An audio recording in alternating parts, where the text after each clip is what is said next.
পরমাণু কর্মসূচি নিয়ে জেনেভায় ওয়াশিংটন তেহরানের বৈঠক শেষ হতে না হতেই নিজেদের শক্তির জানান দিয়েছে ইরান। চীন ও রাশিয়াকে সঙ্গে নিয়ে ওমান সাগর ও ভারত মহাসাগরে আয়োজন করে যৌথ নৌমহড়ার। এর আগে হরমুজ প্রণালীতে নৌমহড়া চালায় আইআরজিসি। ইরানের এমন প্রতিরক্ষামূলক পদক্ষেপের মধ্যেই যুক্তরাষ্ট্রের গণমাধ্যম সামনে নিয়ে আসে বিস্ফোরক তথ্য। সিবিএস এর তথ্য মতে আগামী শনিবারের মধ্যেই ইরানের সামরিক হামলার প্রস্তুতি নিচ্ছে যুক্তরাষ্ট্র।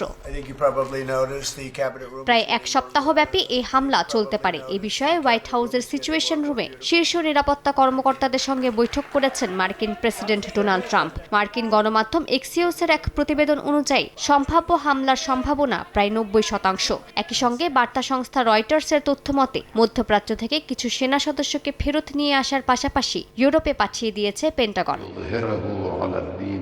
ওয়াল স্ট্রিট জার্নালের তথ্য মতে ইরানের ওপর যুক্তরাষ্ট্রের নতুন হামলার চূড়ান্ত লক্ষ্যই শাসন ব্যবস্থার পরিবর্তন। এই হামলায় সর্বোচ্চ ধর্মীয় নেতা আয়াতুল্লাহ আলী খামেনি সহ ইরানের শীর্ষ নেতৃত্ব ও সামরিক কর্মকর্তাদের হত্যার পরিকল্পনা করছে ট্রাম্প প্রশাসন। যদিও কূটনৈতিক চাপের মাধ্যমে পারমাণবিক ও ব্যালিস্টিক কর্মসূচি গুটিয়ে নিতে তেহরানকে বাধ্য করার পথও খোলা রেখেছেন ট্রাম্প।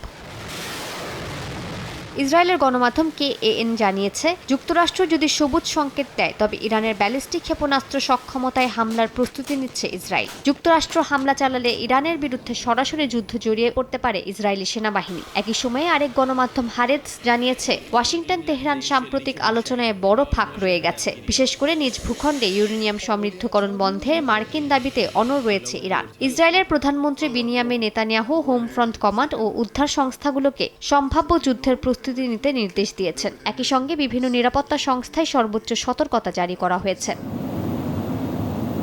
গেল একদিনে ইরানের কাছাকাছি F-35, F-22 এবং F-16 মিলিয়ে 50টির বেশি যুদ্ধবিমান মোতায়েন করেছে যুক্তরাষ্ট্র। 2003 সালে ইরাকে হামলার সময় যে পরিমাণ মার্কিন সেনা মধ্যপ্রাচ্যে উপস্থিত ছিল তার চেয়ে বেশি সংখ্যক সেনা বর্তমানে অঞ্চলটিতে রয়েছে বলে জানিয়েছে মার্কিন সংবাদ মাধ্যম এক্সিওস। মালিহা সুহরওয়ার্দী, সময় সংবাদ।